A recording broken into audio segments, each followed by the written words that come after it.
Welcome to Voice Lab Nashville, and thanks for watching. Now, I wanted to share this story and do this interview for two reasons. First, to show anyone having chronic voice problems that you don't just have to deal with it or accept it. There's hope that you can return to your old self. If you've tried and failed, even with the help of coaches and others, it's not yet time to give in and give up. And second, with the year that was 2020 and all the bad that came out of it, it's been helpful to shift focus to the good that happened during the year. And this was definitely at the top of my list. So watch as we discuss our experience healing a voice. So joining us now is Dan Harrison. He's a singer, songwriter, and an artist to talk about some of the voice work that we did during 2020. So hi, Dan. Thanks for sharing your story with us. How's it going, Brian? Thanks for having me. Good, yeah. So our story actually started, our part of the story was in January of 2020, but I know you've been having problems for the better part of 2019 leading up to that. So talk a little bit about where you were up into when we met early 2020. Sure. Yeah. So I've been singing my whole life, never really with any super formalized training, but there was never, I don't want to say there wasn't a need for it. There probably definitely was a need for it. And I wouldn't have ended up in this situation, but I just never got around to it. But then when I moved here in 2018, in April of 2018 to, pursue singing and songwriting professionally, I think I was fine for a little while. I went to the Vanderbilt Voice Center here at the beginning because someone had recommended to me like, oh, they're just a great place. They work with all the great singers and just to see where you're at. And so I kind of got a baseline there. And I'm glad I did because little did I know I was going to end up having some problems that it was good to have that comparative, foundation to. And basically over the course of the next year, I was doing more singing and talking than I ever have in my whole life between, writing multiple times a day, singing in writers rounds and loud bars at night or doing, whiskey jam, playing whiskey jam, stuff like that. And I was kind of just pushing my voice beyond what it was supposed to do in the way that it was supposed to be done rather.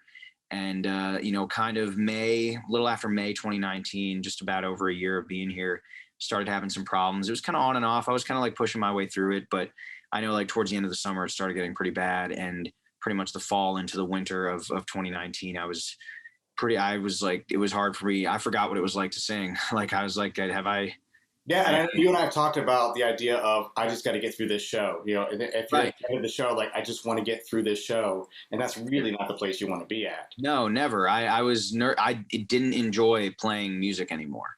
I was like, this is why I'm here, but I can't even do it. And I'm afraid to, and I don't even want to. Like, this sucks. Like it was really Yeah. the worst. It was the worst case scenario, I would say. You've been seeking out some help as well too. So Yeah. we've been to a bunch of different coaches that were talking about different exercises. That Mhm. when it came to me, I was like, well, open your mouth and kind of open your mouth wider and do stuff like that. So how do you feel about the things you were kind of thrown to do, and if they were working, weren't working? It seemed like everyone that I worked with was really nice and helpful and definitely wanted to help. And I think that there were some things that they taught me that I picked up.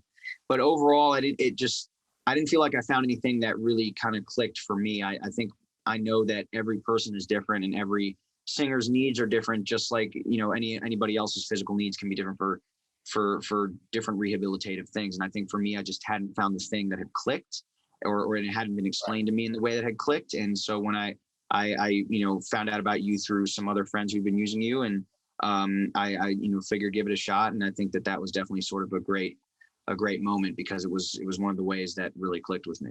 Yeah, good. It's so important that it was individual to you. Yeah. But then it's individual to every problem. And I loved having those pictures. It's very rare that we have a before picture. Used to happen more often, but then we were actually seeing what we were dealing with. And I'm going to show a picture of it here for folks to see exactly what we were dealing with in January. And then in February is when it was kind of at its worst. They were talking about surgery, right? They were saying we might. Right. February 2020, a year ago from pretty much from. Yeah, exactly. So, and I was saying, look, it was supposed to be 60 days, I think, before your next checkup. And I said, look, give me those 60 days. If we can shrink this, then I think I can get rid of it. If we can't, then we can talk about the surgery and what happens after the fact. And, with all the COVID stuff going on, that ended up being pushed to May? I think it was May. May 2020, yeah. And so I was starting doing work with you, literally focusing on the voice itself. You know, there was a lot of like how to get through this for this show. We were focusing on the actual voice stuff too. So more of that assessment thing and figuring out where you were putting the pressure on the voice. I often say it's like having a shoe that hurts your foot, and you're going, I don't understand why, and you're trying to walk differently. And the problem is right where the shoe's rubbing your foot. And if you don't stop that, it's just going to keep getting injured. And I really felt like you were in this cycle of, this isn't going away, and I have to sing, I have to sing, I have to get through it, I have to get through it. And if we focused on that element of it, where you were putting the danger on the voice, that it would heal. So what was that like? I know I was yelling at you a lot. It made you send me recordings and saying things like quieter, quieter, quieter. So talk about those first couple months that we were between kind of February and May. It was definitely a challenge. I mean, I basically had to relearn from scratch, you know, like it was, and I don't want to say COVID was a good thing because it wasn't, but you know, what it did afford me was an opportunity to rest and not have to be out and using my voice in a way where I couldn't control it. So I definitely think that that environmental sort of situation was beneficial as well. But basically it was just a lot of like really being more conscious of when I'm using my voice and how, because I think we're just so used to being on autopilot with our voices, like the way that we breathe. And you know, especially if you're going to be using your voice for a living, it's one thing if you're not, but if you are, in my case, and that's what I want to do, it's really important to be able to understand how you're doing it. And at first it seems like a lot of work, and it still can be, but relearning these habits and getting them to be healthy and non-damaging, they will become second nature eventually. So then it becomes a you know, an auto thing again, and then you don't have to worry about it as much. But it was definitely a lot of conscientious, like, and I still do it now. You catch yourself like when you're in the moment at a bar or just even right now, it's like, hey, I'm pushing a little too hard, like for something that shouldn't be easy or that shouldn't be hard, and just catching those moments. So I think it was a lot of reflection and just learning about what I'm naturally doing right and not right. Well, and part of it too, I think you fell into what a lot of people do, which is, I know how I can sound. I know the notes that I can hit. I should be able to do that. I remember saying to you, you got a bump on your voice. You won't be able to do that right now. But it's not like that range disappeared. It's not like that style disappeared. We didn't have to change your style one bit. Now, did it contribute to what was happening? I don't know. But the idea is we can make that sound in a healthier way. And so focusing on those specific things, then you went back in May, and what happened? It was, you know, light years better. They were pretty surprised. I certainly was surprised too. I mean, I had been feeling better, so it wasn't like I had noticed that there was change and for the better, and it was positive. And I was singing on demos and recording myself, and things were getting much better. But it was kind of good to see that validation, you know, on camera essentially, and that there was still room to grow, and I think I'm even better. I'm about to go in for another checkup, and we'll get some more pictures of that there, and hopefully we'll see an even further improvement, because it's been almost a year, 4 months, or it's been 8 months since that last one, and I feel like I'm even way better than I was then. So it's just catching some of the smaller problems too. I think we were just talking about how our goals are less stress, that you don't even get to that point where, oh no, what's happened with the show? So if somebody says to you, hey man, can you do a 4-hour set? You don't even hesitate. You go, yep, no problem. I can do that. You can take care of yourself enough to be able to do that set. And singers need to know that as well too, that if you are hoarse or tired or anything that you say like that, that's damage. You're hurting yourself. Now, maybe not permanently, but we're trying to catch those moments now that don't get you to that point, you know? So so my theory of, let's see if we can kind of take the pressure off the voice and see if it'll heal.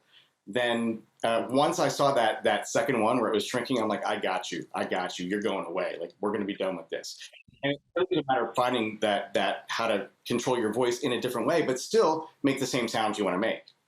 Yeah, I think the thing that I've learned the most with you is, you know, when you get in a situation where, like, anytime that you think you're going to panic, there's no need to panic. Right. Is that, like, you know, when we were in the studio, or if I'm live and I'm warming up, I'm like, oh, like, I'm not hitting this note right now. Like, don't force it. Don't keep pushing it. Don't keep going. Go back, go lower. It's all about the feeling, and go back to remembering how it should feel to reach those notes. And then and then you also stop the inflammation from keeping doing that constantly. So I don't know how many rooms I've come into where I got to hit that note tonight, and it's lifting 100 pounds when you can't lift 100 pounds, right? It's yeah. When if you just go back and lift 15 pounds the right way, it's going to help you lift 100 pounds. Right, and it's not a binary choice. It's not you can or you can't. It's just making it easier. So this goes because you were still performing somewhat while we were working, and I try to keep that in mind of, okay, my goal is I don't want you to just like blow it out today. I want you to have some voice if you're going to have to do this show. Because I would say that you absolutely had a great sense of, because I saw you at that Whiskey Jam, that first thing, and it was a 3-song set, and I knew that it was getting harder, but it wasn't something that I think that other people can be aware of. And that's kind of where we want to be, that nobody else knows that there's problems. We have that kind of like that margin of error that we can be a little bit losing it, especially if it's like you've been sick or something like that, and still be able to preserve your voice so that tomorrow is going to be a great day. Yeah, exactly. That was I remember that show, and it's amazing how far I've come since then. And that doesn't mean there isn't still room to grow. But I think I can confidently say, with your help and Vanderbilt's help and some other people, that it's been, I'm a better singer than I was even before I had any damage, because I'm just more aware, and I know, like, I think stuff that I was doing before for effect and to try and like sing, I was like, it was causing tension because I was doing it in a way that I didn't realize and was not doing it correctly. So that's been a huge welcome change. I know it's interesting. It's like, I know more of what my limitations are, but that actually helps me push them in a healthy way. Like, I know I have a better understanding of what my voice can and can't do. And so I actually feel like I can do more than before when I didn't know. Right. So, and do it right. It's important that you hit on it earlier. When there is something that goes wrong, and there will be, we're humans, something is going to go wrong that is maybe completely beyond our fault. We were talking about a dusty stage, and you've taken a big breath in that dust, and and it choked your throat.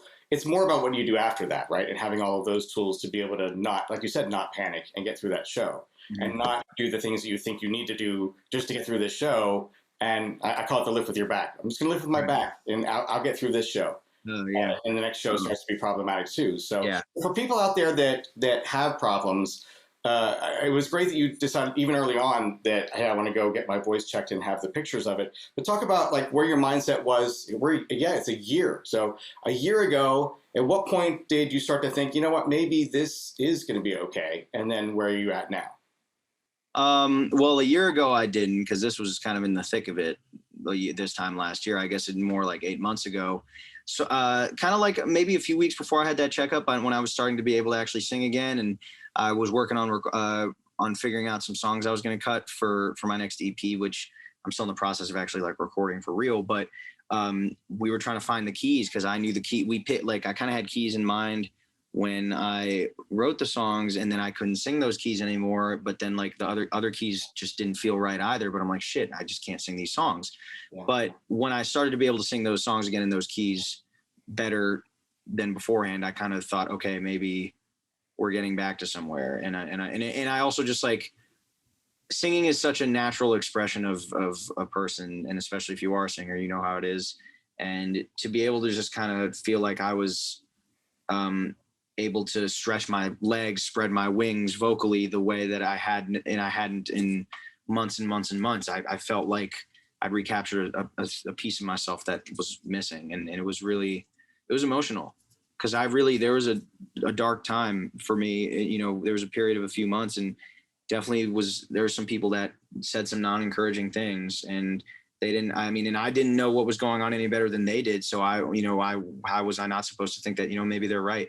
Maybe I'm just not supposed to do music, or at least just not be a singer. And I love writing songs. I love playing guitar. I love playing instruments and recording. But at the end of the day, I moved here because I want to sing my songs as well. And to not have been able to do that for a while was tough. But so you definitely helped save me, for sure. There's no doubt about that. Man, I love that. And I still remember when, and I'm going to link all this stuff for people in the description below, but we were working on Can't Take You Anywhere. I can't take you anywhere, from Rio to Rome. The second we get there, I want to take you back home. Getting ready to go to the studio with that, and being in the studio and thinking, man, I think we even shocked the producer that it was like, whoa, okay. My producer was definitely surprised. He's always been a big supporter and believer in me, but was just cautiously, you know, are we okay? Are we doing like, because I've been telling him that things were way better and I'm ready to go, but he hadn't heard anything really. And so when we were in the studio, I could tell that he was taken by surprise. Yeah, So, I know producers are sometimes like I know I got 5 good takes out of them for this high part, so I'll try to make the best that I can out of it. And I don't know how many takes we ended up doing of that. We did way more than 5. Bunch. Yeah, it was absolutely way more than 5. The second we get there, I wanna head straight for that door, the way you move. It's resetting yourself and making sure that you stay, healthy through it and catch yourself, like you said, getting into those old habits. And then I actually didn't know at the time that you were doing an acoustic recording of it. And so talk about little nerves here, like, oh, okay, all right. And it was just blown away. I was just like, wow. I can't take you anywhere from Rio to Rome. The second we get there, I wanna take you back home. The thing that blows me away, I think, the most out of this whole process is how relaxed you looked singing that song live, and how relaxed you look now singing songs live, where you can kind of hear that voice is going, it's going on you, and you can almost see that in somebody's face when it's just like a note doesn't come out right. It's like uh-oh, and that struggle is real. And I love seeing relaxation. Like this is I don't think you told me you only did a couple passes of that, right? The live take we did like maybe 4 takes, and they were all great. Like there was no issue, like any one of them would have been the fine one to do. I think we picked the one where we liked the visuals dictated it more than the singing, and that's what you want. I remember seeing a video, Oak Felder talked about producing Demi Lovato, and she's one of those singers and that you do 10 takes, you got 10 amazing takes. It's just which one stylistically do you like? And my goal is to, I'm not Demi Lovato, I'm not going to be Demi, but my goal is to be able to, when I'm singing takes, is that I can choose a take based on the approach, not whether or not I actually was able to execute. Right. And I think that I'm there. I'm more there than I ever was before, and it's just continuing to really hammer that in. And I'm really thankful for that. You feel like you feel less restricted, and I have more things to work with. I feel like I can actually utilize my voice and manipulate it in ways that I couldn't before. So fantastic, yeah. And I remember I was telling you that with damage like this, it's going to take a while. I remember telling you it wasn't going to take years, and it ended up not even taking a year, but it wasn't going to be weeks either. That it was going to be a process, and so. Right. For those people out there that are dealing with this right now, we're not talking about the ups and downs. I had a bad day and a good day, but those consistent problem kind of thing. So tell them like what the process has been. Like when you're ready to give up, it's not time to give up yet, right? If I didn't give up, then you shouldn't give up. It's as simple as that. I think until you found someone like Brian, I really would not accept an answer from anyone because they're obviously doctors know what they're talking about, but unless they're also singing specialists, I think, you want to make sure that you have done everything that you can. Surgery doesn't have to happen. There's obviously different situations. My images, as you'll see, were not as, I didn't have multiple bumps. I didn't have way more worse bumps, but I definitely it was at a point where it was, it could have been surgically done. So if you're there and you're having those same issues, or you don't know maybe that's what causing the issues are, go get it checked out. Find someone like Brian or find Brian, and really find. That's why we're here. Find Brian if you can, and he'll be able to kind of talk you off the ledge. I think I was never. I can count on one hand the amount of people that were like Brian in the sense of saying, hey, it's not the end of the world. We're going to get through this and you're going to get back better than ever. I know you don't see that right now, but just that encouragement was everything at the beginning, certainly, because there was nothing else to hold on to. And it made the difference. And I just can't, as awful as a year as 2020 was for a lot of reasons, I've got my voice back.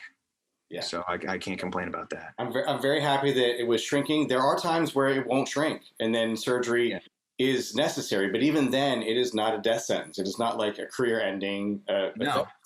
plenty of people have surgery and bounce back. So I know a lot of people are worried about voice training because they're afraid of ruining what's unique and special about them. So talk a little bit about how did any of this change how you sound and who you are as an artist? I think I sound the same. I'm the same singer in terms of I still sound like me, but I'm a better, more controlled, cleaner version. I still sound vowels the same way. I still have the twang or the drawl that I have naturally. It's definitely has not changed my tone or my style. It's just been able to let me access it in the right way. Like if you listen to recordings before, I had these problems, and after, like, it still sounds like me, but I think there's just more confidence and control. So I don't think it changed who I am at all. I think it just helped me find it again, actually, if anything, and be able to go to it whenever I need to. It's just nice when you stop playing vocal defense and you start playing offense. Yeah, you feel like you are in more control and kind of dictate the terms. It's like, oh, for me now, it's like, oh, is today going to be a good day for me to sing? It's not that. It used to be that way. It's like, can I sing today or not? And yes, you still have your on and more off days, but now it's like, okay, I'm going to turn what feels not great into something workable today that is more than usable. I've had so many days since I've been better where, you wake up tired and a little, but like, don't panic. Just get back to baseline, work through the stuff, the techniques, and I'll be ready to record that day and sound great. So, well, I'm glad that we got that to shrink, that we didn't need the surgery, and I'm glad that you're here on the other side of that now. We're just going to keep pushing, and people can look for more coming out from Dan Harrison in the near future and the far future and the way, way, way far future. Yeah. So thanks, Dan, for sharing that with us, and we're going to get back to work, right? Yeah. I'll see you next week. I'll see you soon. Yeah. Thanks a lot, Brian. Thanks.